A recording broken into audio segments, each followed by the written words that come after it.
ಅದು ಈ ಮುಂದೆ ಸ್ವರ ಬಂದಾಗ ವೈ ವಾ ಅಂತ ಆಗುತ್ತಲ್ಲ ಅಲ್ಲೇನು? ಎಕ್ಸಾಕ್ಟ್ಲಿ, ಏನಿಲ್ಲ, ಅದು ಸಾಮಾನ್ಯವಾದಂತಹ ಏಚೋಯವ ಯಾವಹ ಅನ್ನೋ ಸೂತ್ರ.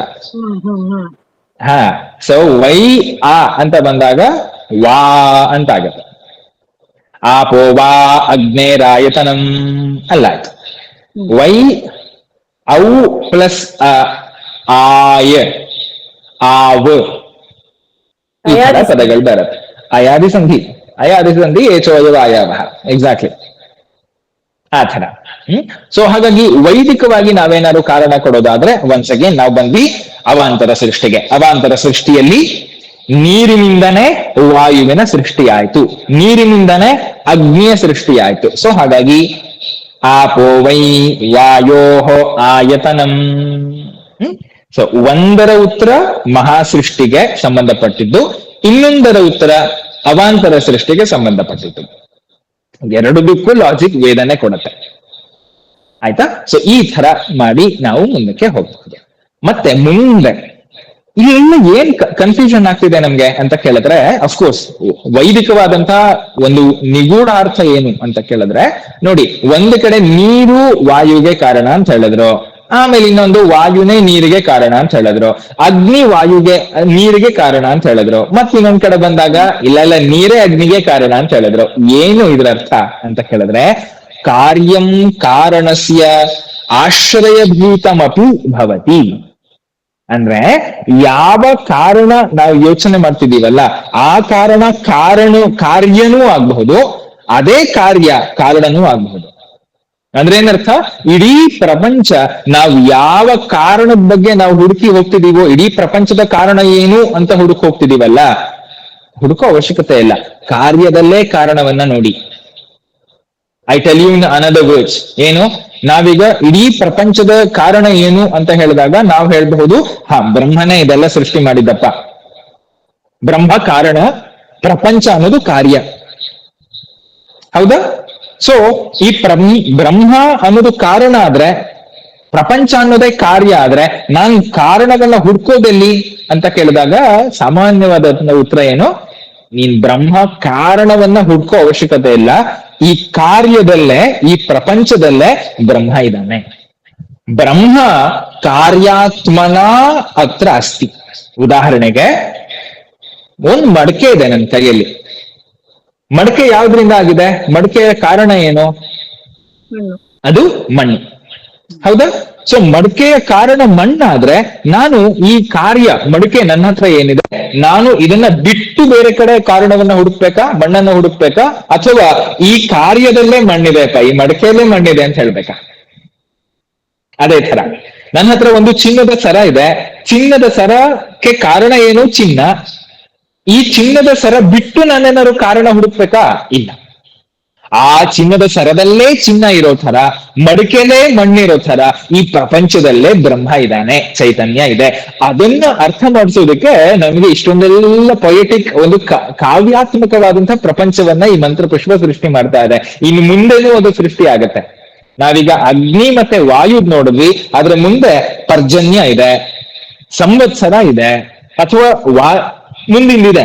ಅದನ್ನೆಲ್ಲ ನೋಡ್ತಾ ನೋಡ್ತಾ ನೋಡ್ತಾ ನಮ್ಗೆ ಏನ್ ಸ್ಪಷ್ಟ ಆಗ್ಬೇಕು ಅಂತ ಕೇಳಿದ್ರೆ, ಯಾವುದು ಕಾರಣನೋ ಅದೇ ಕಾರ್ಯ, ಯಾವುದು ಕಾರ್ಯನೋ ಅದೇ ಕಾರಣ ಅಂತ. ಸೊ ಎವ್ರಿಥಿಂಗ್ ಇಸ್ ನಾಟ್ ಏನದು ತುಂಬಾ ಇಂಡಿಪೆಂಡೆಂಟ್ ಆಗಿಲ್ಲ, ಎಲ್ಲದೂ ಕೂಡ ಒಂದೊಂದಕ್ಕೆ ಡಿಪೆಂಡೆನ್ಸಿ ಅನ್ನು ಪಡ್ಕೊಂಡೇ ಇದೆ. ಅಗ್ನಿಯಿಂದಲೇ ವಾಯು ಇಲ್ಲ, ವಾಯು ಇಲ್ಲಲೇ ಅಗ್ನಿ ಇಲ್ಲ. ಇದಷ್ಟು ಕೂಡ ಜಲ ಇಂದಲೇ ಇದೆಯಾ? ಅಫ್ಕೋರ್ಸ್ ಇದ್ಯಾವುದೂ ಇಲ್ಲ. ಸೊ ಹಾಗಾಗಿ ಒಂದನ್ನ ಬಿಟ್ಟು ಇನ್ನೊಂದಿಲ್ದಲೆ, ಒಂದರ ಜೊತೆಗೆ ಇನ್ನೊಂದಿರೋದಕ್ಕೆ ಪ್ರಪಂಚದ ಸೃಷ್ಟಿಯಾಗಿದೆ. ಅದನ್ನ ತೋರಿಸೋದಕ್ಕೆ ಇಡೀ ಮಂತ್ರಪುಷ್ಪ ಕಾವ್ಯಾತ್ಮಕವಾಗಿ ಒಂದೊಂದನ್ನ ಅರ್ಥ ಆಗದೆ ಇರೋ ತರ ಒಗಟಿನ ರೀತಿ ಇದನ್ನೆಲ್ಲ ಹೇಳ್ತಿದೆ. ನೋಡೋಣ, ಇನ್ನು ಮುಂದೆ ತುಂಬಾ ಚೆನ್ನಾಗಿರೋ ಒಗಟುಗಳಿದೆ. ಮುಂದೆ ಯಾವ ತರ ಒಗಟಿದೆ ನೋಡೋಣ. ಹಾ, ಈಗ ಬಂದ್ವಿ. ಮುಂದಿನ ಯಾವ್ದು ಭಗಿನಿ? ಮುಂದಿಂದು ಅಸೌ ವೈ ತಪನ್ನಪಾಮಾಯತನಂ. ಅಸೌ ಅನ್ನೋ ಶಬ್ದ ಎಲ್ಲಿ ಬಳಸ್ತಾರೆ ಗೊತ್ತೇನು? ಅಸೌ ಅನ್ನೋ ಶಬ್ದ ಎಲ್ಲಿ ನಿಮ್ಮ ಕಣ್ಣುಗಳಿಗೆ ಕಾಣಿಸಿರುವಂತ ವಸ್ತು ಇದೆಯೋ ಅಲ್ಲಿ ಬಳಸ್ಬೇಕಾದ್ರೆ ಅಸೌ ಅಂತ ಶಬ್ದ ಬಳಸ್ತಾರೆ. ಇದಂ ಶಬ್ದ ಹಾ, ಇದಂ ಶಬ್ದ ಅನ್ನೋದು, ಅಸೌ ಅನ್ನೋದು ಇದಂ ಶಬ್ದದ ರೂಪ. ಇದಂ ಶಬ್ದ ಎಲ್ಲಿ ಬಳಸಬೇಕು ಅಂತ ಕೇಳಿದ್ರೆ ಪ್ರತ್ಯಕ್ಷಕರಣೆ.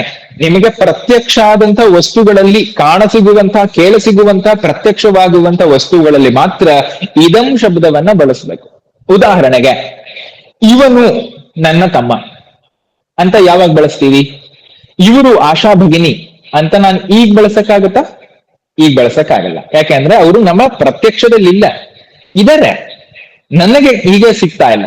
ನಾನು ಮುಂದೆ ನೋಡ್ತಿರುವಂತ ವಸ್ತುಗಳಲ್ಲಿ ಅಥವಾ ಏನು ವ್ಯಕ್ತಿಗಳಲ್ಲಿ ನಾನು ಬಳಸಬಹುದಾದಂತ ಶಬ್ದ ಇವರು ಶ್ಯಾಮಲತಾ ಭಗಿನಿ ಅಂತ ಬಳಸ್ಬೋದು.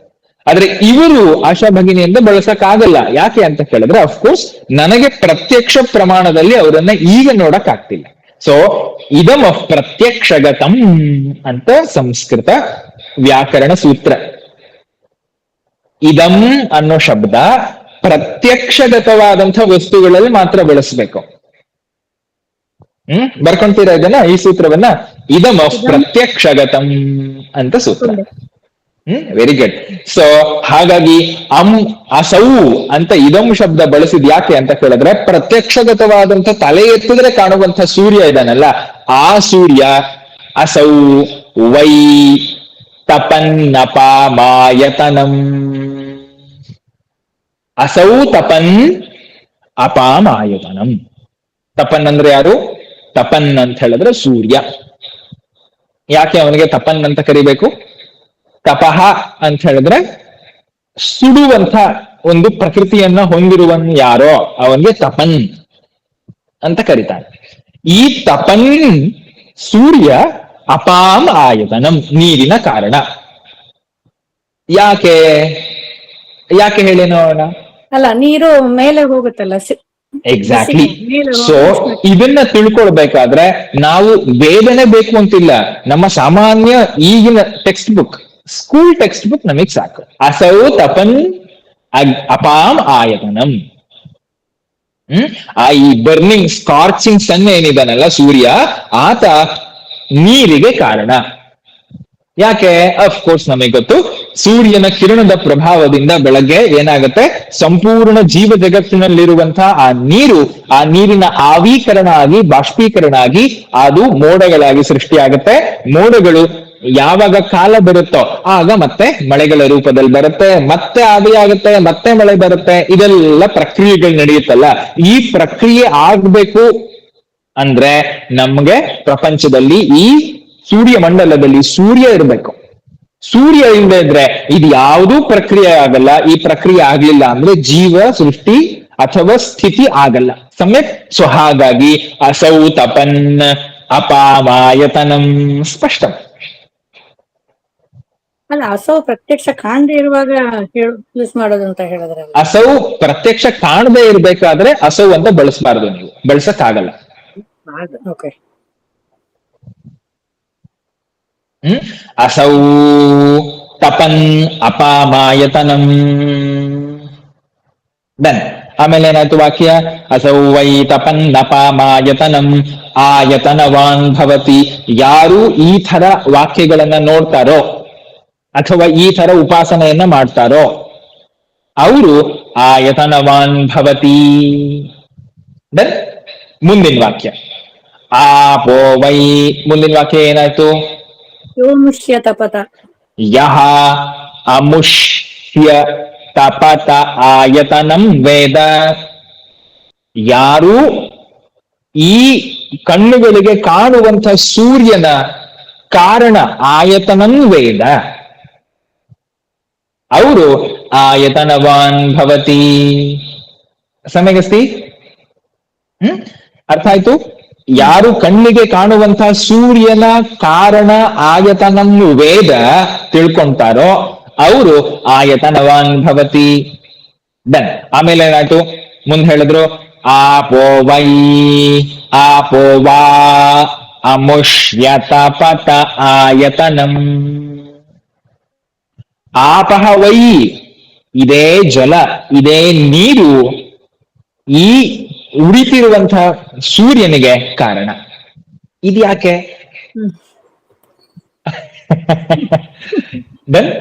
ಸೊ ಆದ್ರೆ ಹಿಂದಿನ ಪ್ರಶ್ನೆಗೆ ಇನ್ನೊಂದಿದೆ ಭಗಿನಿ. ಆಪೋ ವೈ ಅಮುಷ್ಯ ತಪತ ಆಯತನಂ ಅನ್ನೋ ಹೇಳೋದಕ್ಕಿಂತ ಮುಂಚೆ ಅಸೌವೈ ತಪನ್ನಪಾಮಾಯತನಂ ಅನ್ನೋದಕ್ಕೆ ಇನ್ನೊಂದೆರಡು ಕಾರಣಗಳನ್ನ ಹೇಳ್ತಾರೆ. ಸಾಮಾನ್ಯವಾಗಿ ನಾವು ಇದನ್ನ ಸುಮಾರು ಕಡೆ ನಾನೇ ಕಣ್ಗಳಲ್ಲಿ ಎಕ್ಸ್ಪೀರಿಯನ್ಸ್ ಮಾಡಿದ್ದೀನಿ. ಎಲ್ಲೆಲ್ಲಿ ಹೋಮಗಳಾಗುತ್ತೋ ಆ ಹೋಮ ಆದ ತಕ್ಷಣ ಅಲ್ಲೊಂದು ಮಳೆ ಬರುತ್ತೆ. ಅದನ್ನ ನಾನು ಮುಂದಿನ ಸ್ಲೈಡ್ ಅಲ್ಲಿ ಹೇಳ್ತೀನಿ. ಯಾಕೆ ನೀರು ಅಥವಾ ಪರ್ಜನ್ಯ ಅನ್ನೋದು ಜಲಕ್ಕೆ ಕಾರಣ, ಮೋಡಗಳಿಗೆ ನೀರ್ ಯಾಕೆ ಕಾರಣ ಅನ್ನೋದನ್ನ ನಮಗೆ ಗೊತ್ತು.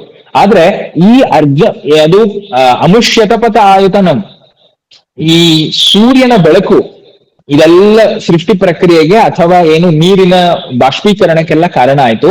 ಆದ್ರೆ ಈ ನೀರಿನ ಬಾಷ್ಪೀಕರಣಕ್ಕೆ ಇನ್ನೊಂದು ಕೂಡ ಕಾರಣ ಇದೆ, ಅದು ಯಜ್ಞ ಅಂತ.